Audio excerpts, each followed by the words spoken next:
Bonsoir, bienvenue à l'Atelier Librairie, le livre Voyageur, animé par Fabienne Roch et moi-même, Bruno Lalonde.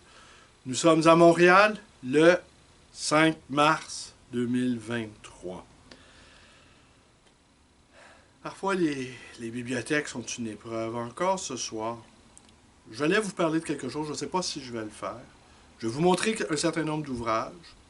Peut-être que je ne vais pas vous montrer tous les ouvrages que j'avais en tête de vous montrer. Mais je vais quand même vous raconter quelque chose. Dans la série Histoire de libraire.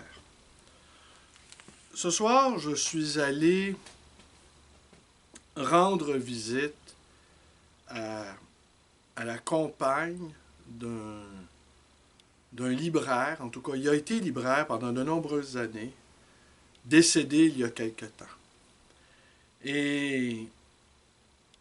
Et en tout cas, il a occupé diverses fonctions dans le monde du livre, pour ne pas en dire davantage. Et sa veuve, qui a hérité de l'ensemble de ses biens, et en fait, ses biens se résumaient à sa bibliothèque, était accablée par un immense chagrin.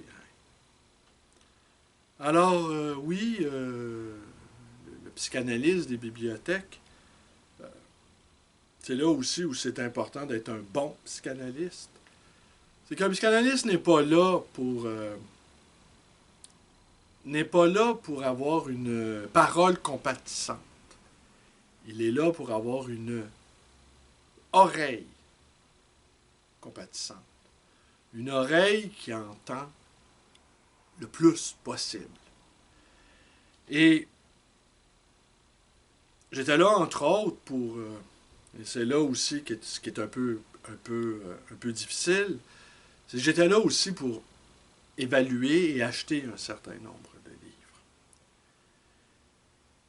Mais la charge affective, émotionnelle et mémorielle qui était attachée à cet ensemble de livres, la bibliothèque, était telle que les considérations d'évaluation étaient inopérantes. Certains objets acquièrent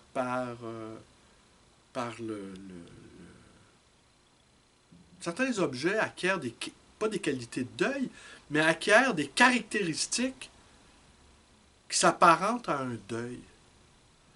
Alors oui, j'avais l'impression que ces livres-là, rassemblés,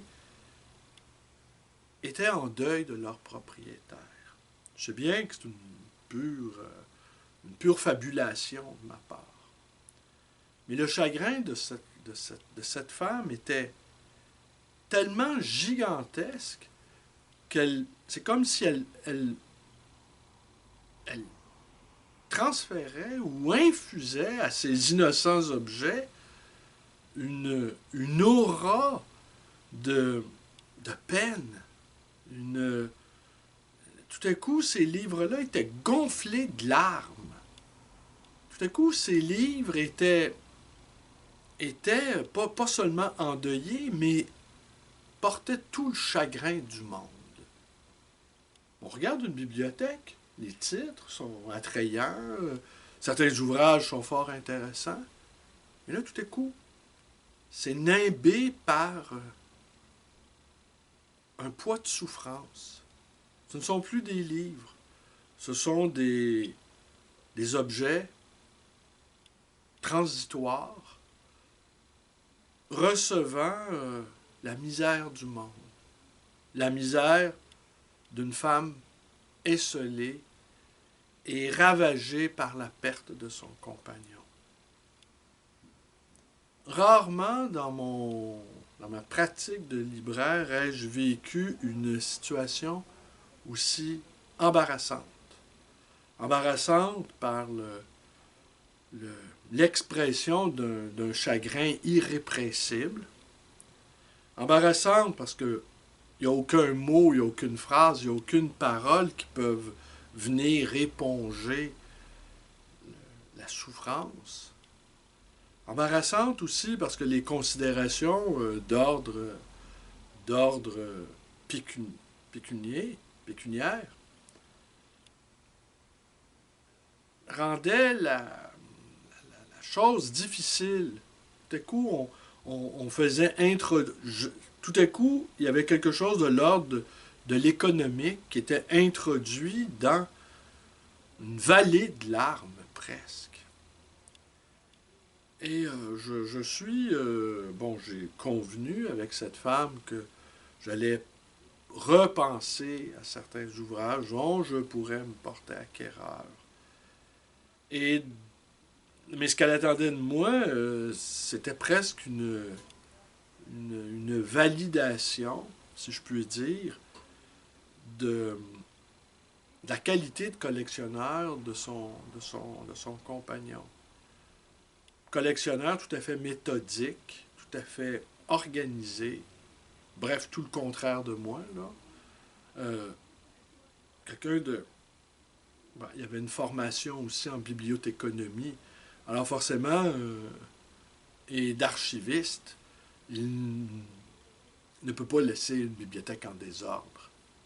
Et, et vraiment, c'est une organisation, en tout cas, qui m'est parfaitement étrangère. Bon, il y a de l'organisation ici dans la librairie, mais c'est toujours à recommencer. Une librairie, c'est un organisme vivant.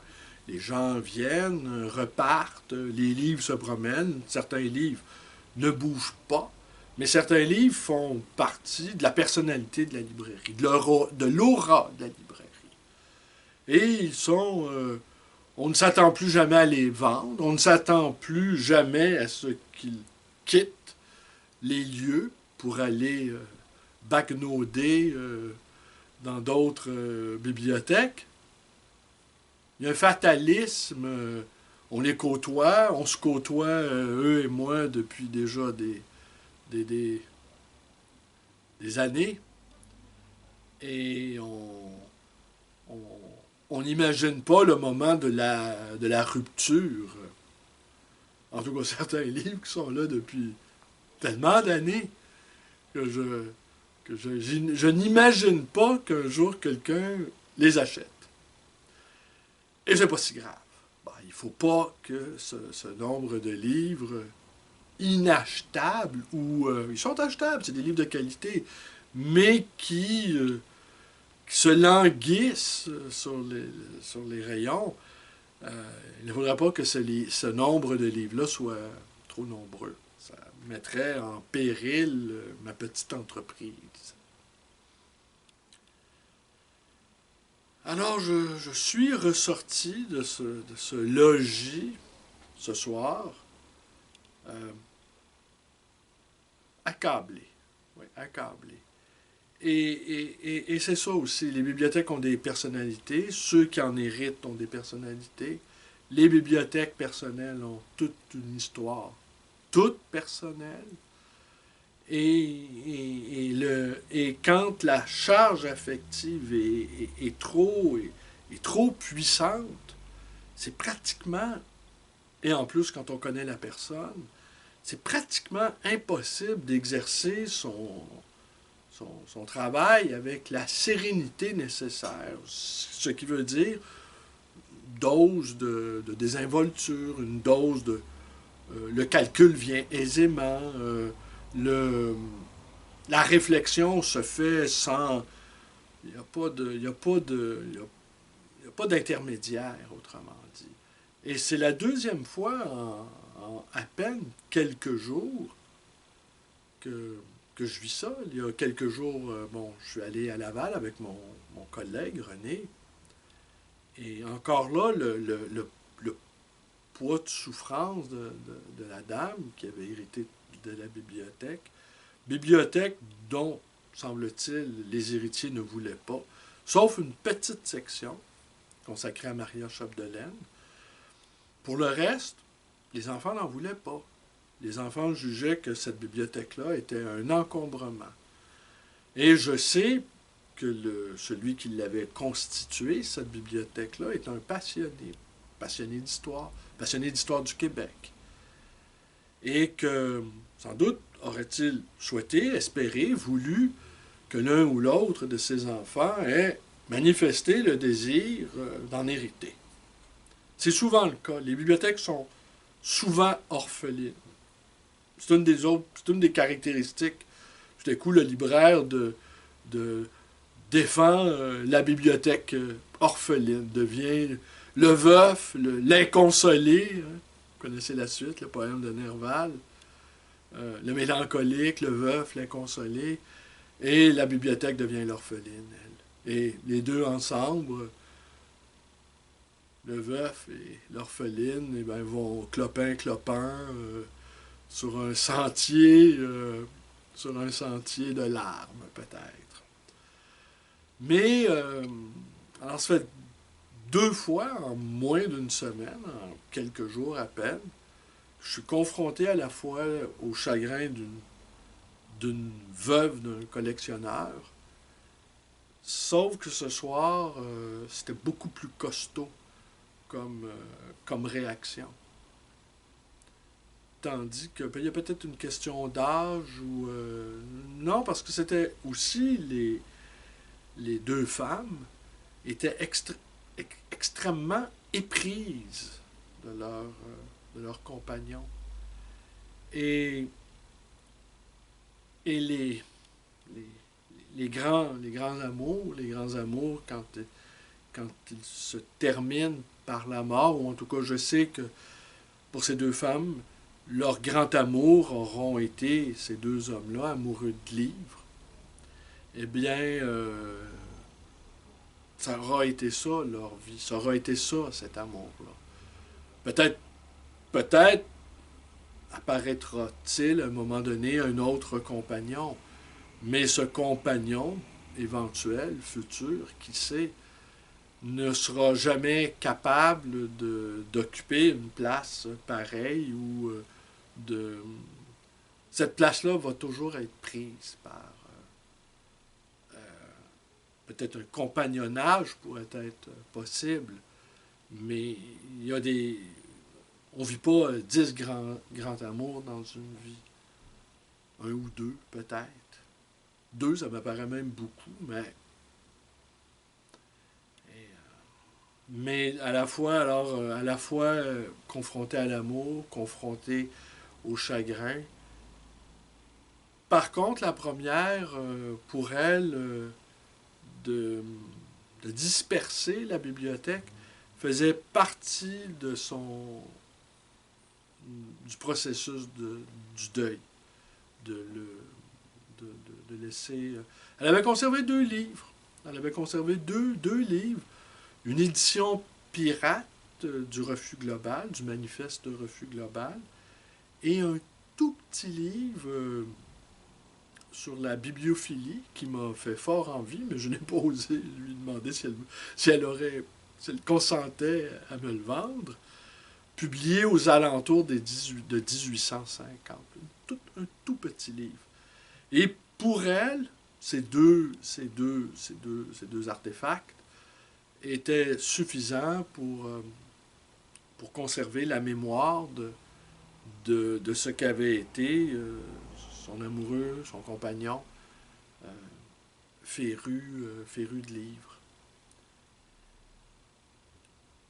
Tandis que l'autre femme, ce soir, elle aurait aimé créer un musée en l'honneur de son compagnon. Et les musées sont... Est-ce que les musées sont des lieux d'amour? Est-ce que les musées, oui, par les œuvres faites par des artistes toujours prodigieux, hein, ce qu'on trouve dans les musées, c'est des œuvres de grande importance. Et elle a eu cette phrase que j'ai trouvée en fait, que je peux vous livrer. Elle a eu cette phrase qui m'a abasourdi. Sa bibliothèque, c'était son œuvre d'art. Et pour moi, lui, c'était mon œuvre. C'était mon œuvre d'art. Alors, et tout ça entre deux bouffées de chagrin. Alors, cette phrase, sa bibliothèque, c'était son œuvre d'art, et pour moi, lui, c'était mon œuvre d'art. Oh, c'est vrai. Bon, je n'en ferai pas le titre de cette vidéo-là parce que je ne souhaiterais pas qu'elle l'entende, cette vidéo-là. Je ne crois pas de toute façon qu'elle écoute mes vidéos. Et je ne crois pas non plus, je ne souhaiterais pas qu'elle entende le presque désarroi qui a été le mien devant la bibliothèque de son compagnon. Compagnon que je connaissais déjà depuis un certain nombre d'années. Pas mal d'années même, quelques décennies. Et ça aussi, autour de nous, les vieux libraires tombent. Hein? Il n'y a pas juste les vieux péquistes qui tombent. Et c'est toujours problématique. Qu'est-ce qui arrive? Bon, lui, c'est un libraire qui avait cessé de pratiquer, qui s'était reconverti, mais toujours dans le monde du livre. Mais lorsqu'on lui demandait comment il se percevait, il répondait toujours. Il se définissait toujours comme libraire.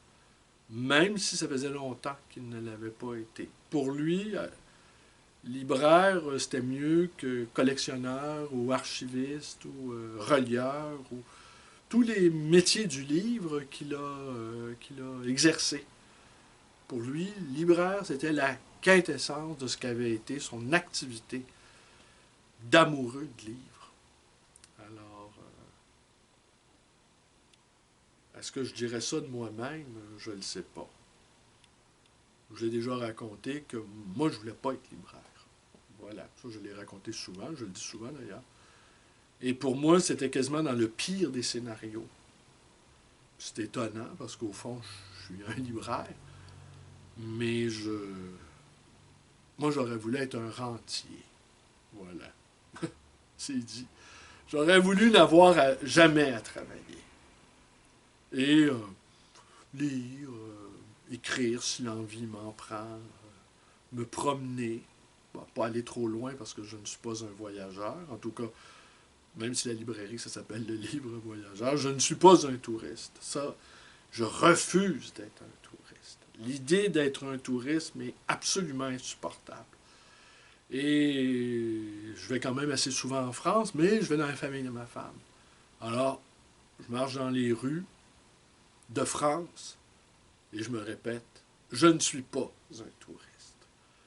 Et je ne suis pas un Français, bien entendu, vous le savez, vous l'entendez, mais de ne pas être un touriste, ça me... Mais d'être totalement dépaysé, parce que la France, c'est 1000 pays, la France, c'est un pays extrêmement complexe et compliqué, que j'aime, ça vous le savez. Et je n'aime pas l'idée d'être un touriste, donc, vous disais-je. Et je me souviens, dans ma petite vingtaine, je me disais, au pire, si les choses tournent mal pour moi, ben, elles ont fini par mal tourner, je deviendrai libraire. Alors pour moi, c'était le plan C. C'est étonnant mais est-ce que ça l'est tant que ça? Je pense que beaucoup d'entre nous avons des facilités naturelles pour l'une ou l'autre des activités ou métiers, mais qu'on répugne peut-être à aller vers quelque chose qui nous sied parfaitement. Peut-être nous imaginons-nous ailleurs ou autrement, ou exerçant autre chose. Et qu'à quelque part, ce qui nous est naturellement destiné, soit pour lequel, en tout cas, on a vraiment de la facilité, eh bien ça, peut-être ça ne nous convient pas. Assurément, il faut toujours aller vers des choses pour lesquelles on a beaucoup de facilité. Après, on peut travailler fort. Et là, ça peut prendre vraiment une proportion intéressante. Se forcer pour faire quelque chose pour lequel on n'a pas d'habilité ou peu d'intérêt, alors ça c'est cauchemardesque. Alors donc, oui, ce collectionneur qui avait été libraire, pour lui, c'était son plus fait d'armes, fait d'armes dont il était le plus fier. En doute finirai-je au terme de ma pratique, qui n'est pas pour bientôt. Peut-être finirai-je par dire, oui, au fond, voilà, ce que j'ai fait de mieux dans ma vie, c'est libraire. Pour l'instant, ce que je souhaite d'avoir fait de mieux dans ma vie, c'est, ne riez pas, c'est époux, mari. Ça, quand j'ai demandé à Fabienne si elle consentait à m'épouser, pour moi, j'entrais dans un truc vocationnel. Pour moi, me marier, c'était presque entrer dans les ordres ou dans la Légion étrangère, ou en tout cas dans quelque chose d'extrêmement costaud, et où l'incompétence, le dilettantisme ne pardonnent pas. Et je considère que c'est la meilleure décision que j'ai prise de ma vie. Alors peut-être moi je dirais, qu'est-ce que j'ai fait de mieux dans ma vie? Époux. Le côté vocationnel du mariage. Et puis d'ailleurs, en boutade aussi, je me suis marié à un âge assez avancé. Et les gens m'interrogeaient parfois, pourquoi tu t'es jamais marié? Puis je répondais toujours invariablement, je ne me suis jamais marié et je ne me marierai pas parce que je crois au mariage. Et puis finalement, je me suis marié. Et ce que je comprends aussi de la petite vidéo de ce soir, c'est que je ne vais pas vous montrer aucun des livres que je m'étais proposé de vous montrer. Des livres qui ont un lien, qui sont en fait des livres de bibliophilie, sur la bibliophilie. Je peux vous en montrer un, tenez, un, voilà, un seul. Et c'est de Marcel Domergue, c'est Les après-midi du libraire. Tenez, je vous le montre à l'écran. Voilà. Et ça, vous vous doutez bien que tous les livres consacrés aux libraires, Mémoire de libraire, l'histoire de librairie, l'histoire du livre, tout ça, je les collectionne. Et dès que j'en vois un que j'ai pas, eh bien, je m'emporte acquéreur. C'est toujours intéressant.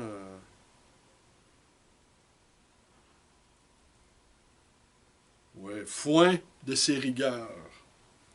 Mais le livre ici n'a pas été lu. Et le collectionneur en question notait scrupuleusement la date de ses acquisitions, ainsi que le prix payé et un petit commentaire indiquant la rareté de l'ouvrage. Bon, celui-ci est rare, mais c'est pas parce qu'un objet est rare. Parfois, le livre est plus rare que les éventuels acheteurs.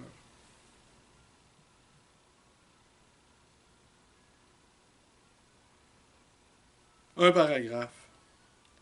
Les débuts du bibliophile parisien peuvent être en somme assez rapides. Les bouquinistes, les libraires, les amis, les bibliothèques sont à sa disposition. Mais qui dira la pénible et méritoire initiation du pauvre provincial? Pourtant, c'est lui, dans sa solitude, qui a le plus besoin d'être réconforté par l'amour du livre, le provincial. Hein? Le provincial, c'est lui qui a été vaincu. Voilà. Alors, votre ami de cette lointaine province de Québec vous dit à demain. Et à demain. Demain, je vais vous parler de bibliophilie. Est-ce que je vous en ai parlé ce soir de manière indirecte, en évoquant devant vous la veuve d'un collectionneur, les deux veuves de collectionneurs que j'ai eu à côtoyer dans les dernières heures, presque? Est-ce que le chagrin, ça a un lien? Oui. Est-ce que le chagrin, la peau de chagrin, ça a un lien avec la bibliophilie? Très certainement. Peut-être que même un grand chagrin est à la base de la bibliophilie. Quelque chose de l'ordre de l'inconsolable. Et que parfois, en tout cas certains soirs, les bibliothèques sont des exils, des cellules, des cloîtres, où la solitude est presque insupportable. À demain.